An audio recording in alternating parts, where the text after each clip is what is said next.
So thanks for coming here today, Findlay. Pleasure. You've been a musician for a long time now. You're currently in the middle of making a new album. Yeah, I did a Kickstarter for a new album called Glasgow, which is kind of to celebrate me being in Glasgow for 20 years. By the time it's out, I've been in Glasgow for 21 years, which is how long projects seem to take when I do them.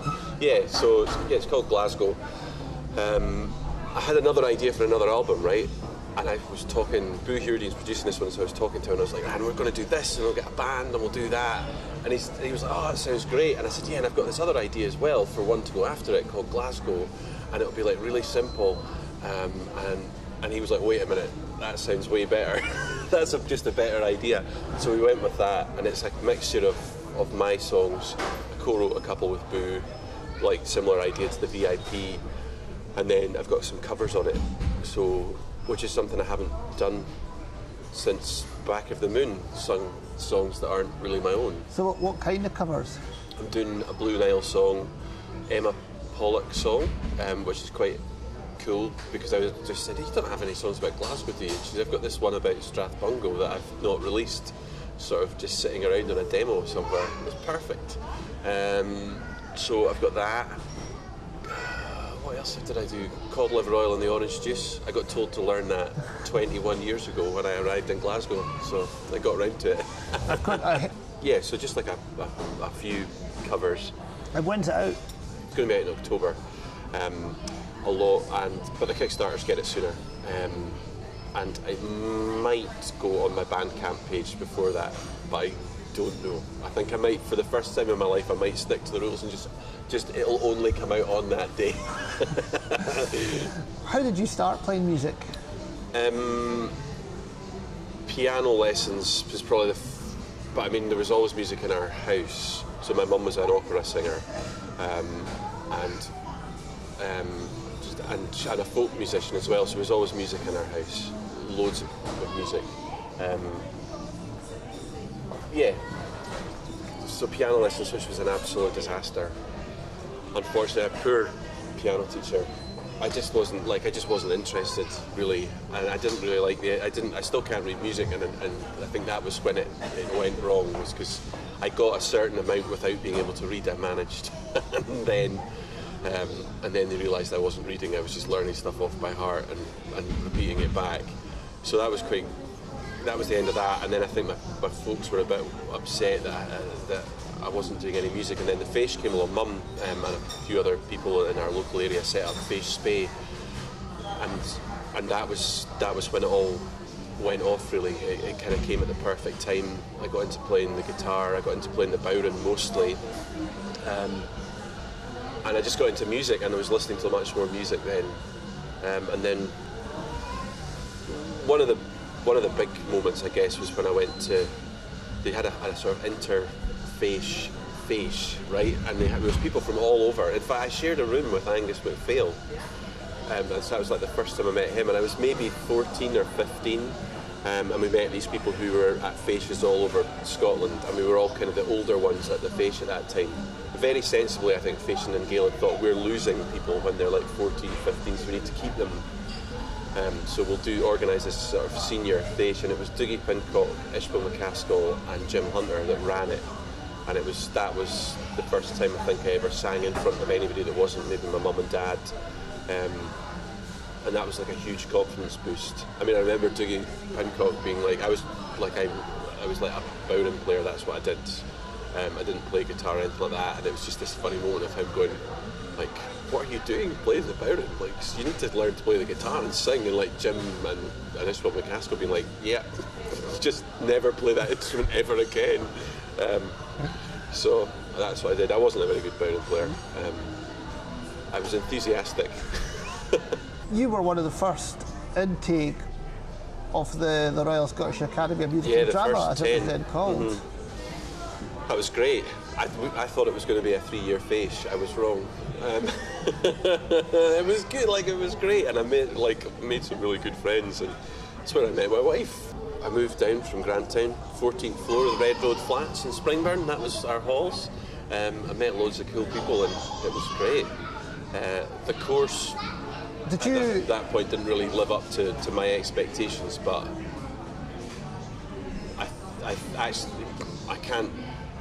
It was a huge thing, and there's stuff that I learned on that course that I didn't even know that I'd learned until later in life. It actually proved.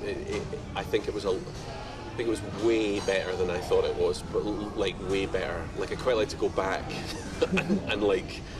and go back to some of the lectures that I missed and all that kind of stuff, because I'm like, oh man, I never saw that, and I wish I could have wrung a bit more out of that certain areas. But it was good, and one of the best things I learned in that course was to sing in my own voice, which I think is the best thing I have ever learned. So all the money, none of the money was wasted just to learn that one thing, And at what point did you start songwriting? I started songwriting when I was at school. I started songwriting because this is the conversation I had with Jim Hunter. Have you started writing songs yet? No. Why not? Next time I see you, you better have written some songs. Music Tour of the Years, ladies and gentlemen. And I did. I just started writing them. It was like as easy as that. You just need to start writing songs. Okay. So off I went and started writing songs, and I don't know, I do not know how I was able to do it. Like I look back at them, they're not great. I wouldn't ever share them with anyone. Now I would hate for people to hear them. I'd be really embarrassed. But like when I look at them, I'm like, these are well structured songs. Like they make sense. Like then there was like 4 of them at the start, and I did them as a kind of advanced higher English project and my music higher. So I think I managed to sort of, in fact, I think I even designed the cover of the CD for my higher art. Like I managed to mix them all together. It was like a really clever thing. Don't know how I managed to come up with that as well. It's interesting actually, because now that's my job. It's weird, like doing loads of things all to one sort of common goal. Yes, I wrote, that's how I started writing. And then I stopped for quite a long time actually. Around about the time I got to the RCS, I stopped, and then I started again a wee bit after that, and then I stopped. I had a pretty big sort of bang to my confidence, and I just stopped writing, and Back of the Moon happened, and sort of through meeting Nick Turner, I started again.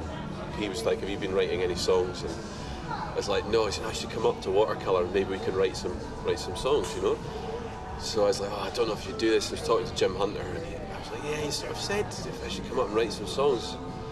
I was like, I don't know if it's a good idea, I haven't written anything, I'm not very good. And Jim was like, don't be an idiot, go up. What's the worst that happen? You'll have a couple of glasses of wine and a total laugh. And I was like, oh yeah, good point.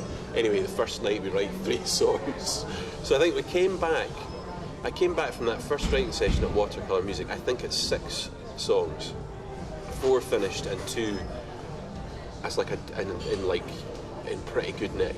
And you formed a band with Nick? Yeah, well, the Queen Anne's Revenge, it was like a writing project band. Yeah, and that was great when we did 2 albums. So Back of the Moon, you did lots of travelling with that band? Yeah, that was great. I have mixed things about Back of the Moon because it was so much fun, and we did some really great work, and we got to see a lot of the world. It was brilliant. I do slightly regret folding the band up. I wonder if we should have taken a year out and got a new lineup and gone out again. But I think ultimately we probably did make the right decision. No regrets. Yeah, maybe we should have made that. I don't know. And there's talk of there is sometimes talk on the internet of reforming, but I don't know. I don't think we could. I think it'd be like, yeah, it's a great idea, let's do it. And then I think we'd last about, I'm saying we, right? I'll be absolutely honest. I think I'd last about 2 hours, and then I'd blow my top and storm out of the rehearsal room because I'm a nightmare in a rehearsal room. But with that band, did you feel your songwriting developing? Not with Back of the Moon, no. I mean, one of my songs is on the album, but I wasn't really writing for Back of the Moon. I was writing something else. Maybe Back of the Moon could have become a vehicle for my songwriting, but that wouldn't have been fair. It just wouldn't have been, yeah. I was kind of I think I was going a different route, and there's nothing to say I couldn't have done the 2 things at the same time. I kind of was. So what happened after Back of the Moon? My bank account got very empty, and I stopped going abroad so much. I don't know. I just ended up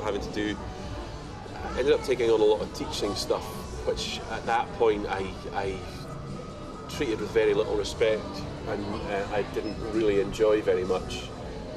But it paid the bills. So I realised I needed a new band, so I started up the Barn and Mountaineers, which was a really good fun band to play in and brilliant people to work with, but it was just not financially viable. I should go back and say about that teaching thing that I had a massive turning point with that when we had a workshop, and it was a workshop on teaching, and everybody aired a lot of their kind of thoughts. There's a lot of questioning and stuff like that going on, and it was just a brilliant workshop, and I actually just sacked a whole load of teaching jobs about the week after that and went, I am only doing stuff I like, and I'm only doing stuff that I can actually put time, effort into, and I need to start treating it with the respect that I treat a normal gig. And once I did that, I really enjoyed teaching and got way more into it. And it's become quite a big part of what I do now. But yeah, so I finished Back in the Moon, and then the Barn and Mountaineers happened, and then you asked me a question once when we were teaching at Whiston Lodge. What are you thinking of doing? And I was like, oh God, I don't know. I just don't know.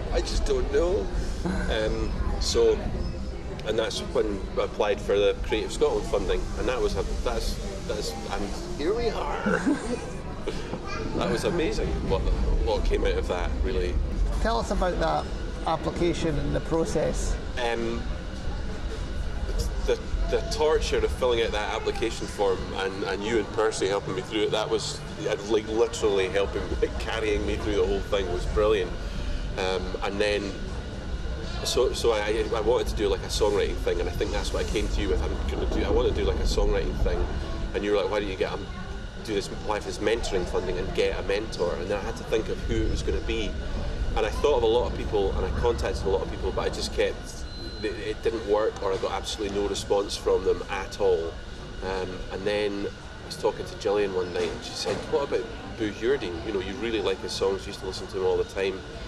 And when I went onto Boo's website, I realised he was doing a lot of teaching, and I went, this is the perfect guy, because it's like, I know that there's a difference between a brilliant musician and a brilliant teacher, and Boo is both of those things. So that was the guy to go with. So I went down and met up with him, and just like with Nick Turner, actually, straight away, 3 songs written on the first night, a couple more on the way. It was just really great, and his kind of advice has been incredible, to the point that the mentoring thing should have finished sort of 3 years ago, and it's kind of it's still going on. He's producing the new album, we're still working together, and my hope is that we'll do at least one more album. I still want to do this band album of like all the songs that I've written that I haven't found a place for. Like VIP was very specific about what songs would go on that. They had to be about very interesting persons. The Glasgow album has to be songs about Glasgow. So I've got a whole load of stuff because I try and write as often as possible, I've got a whole load of stuff that doesn't fit on anything, but would work great as sort of with band arrangements. So how often do you write? Fits and starts. Sometimes I'm really well behaved and I do it like 2 or 3 times a week, and sometimes I don't write for a wee while and then I get stuff together. Sometimes things just come quicker than others, but I tend to write best when I sit down to write songs. That's, I don't know if you find that, when you actually sit down to do a job and then you do it. I'd love to do more. I've got a great idea actually for a radio show thing, but I shouldn't really say about that because it's not, I need to copyright this, such a brilliant idea.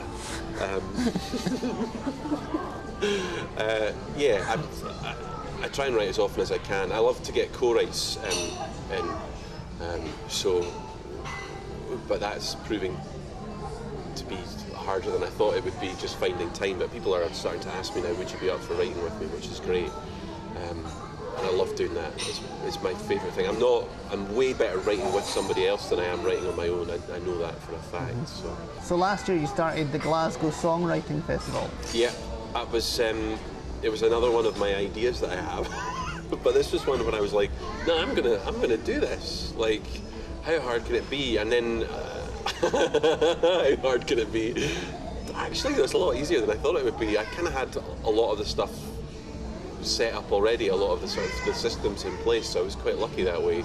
But it's ended up being really good. So 32 people, 8 people in each class, 4 tutors, and the eight people in the classes move around the 4 tutors. And I got a really great team last year that all kind of complemented each other. So I sort of did general songwriting stuff. Louis Abbott did the same. Donna Machocha, she did specifically working on melody, and Dave Hook from Stanley Odd did rapping. That ended up being the most popular class by miles. Folk that thought they wouldn't be able to do it or wouldn't be into it loved it, and I think it was good to put people a wee bit out of their comfort zone, so people got a lot from that.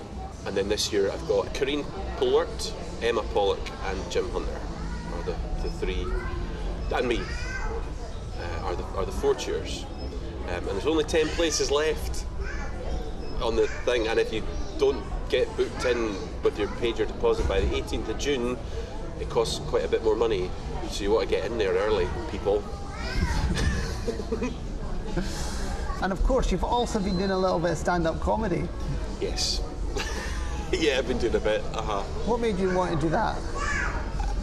Because I'm an idiot, I think. I've got this thing where it's like, because I teach at things like Glasgow Fiddle Workshop, and I see people coming along and learning something new like ukulele, and I'm the teacher teaching them. And I obviously teach adult songwriting and stuff. I guess it was kind of like a CPD sort of thing, where I was like, I'd really like to try this. It's going to make my gig better, because I'll learn some skills about how to talk to an audience and how to hold an audience. And I already tell sort of long, funny stories on my show, so I just thought this would be a useful thing.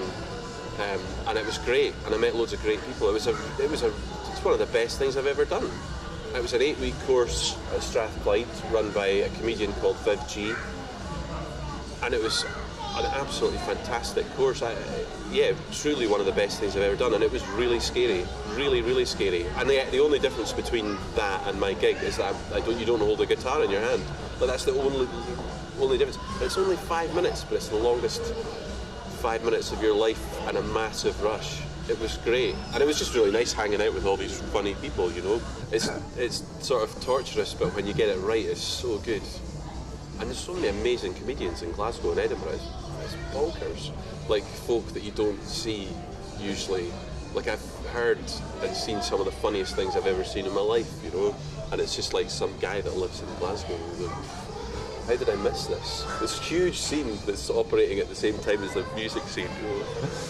Well, that's amazing. So, just looking into the future, you have the albums coming out, hopefully. Yeah, and I'm hoping to do a lot more stuff in the house and sort of do smaller things like little EPs, online EPs, which I'll put up on my Bandcamp.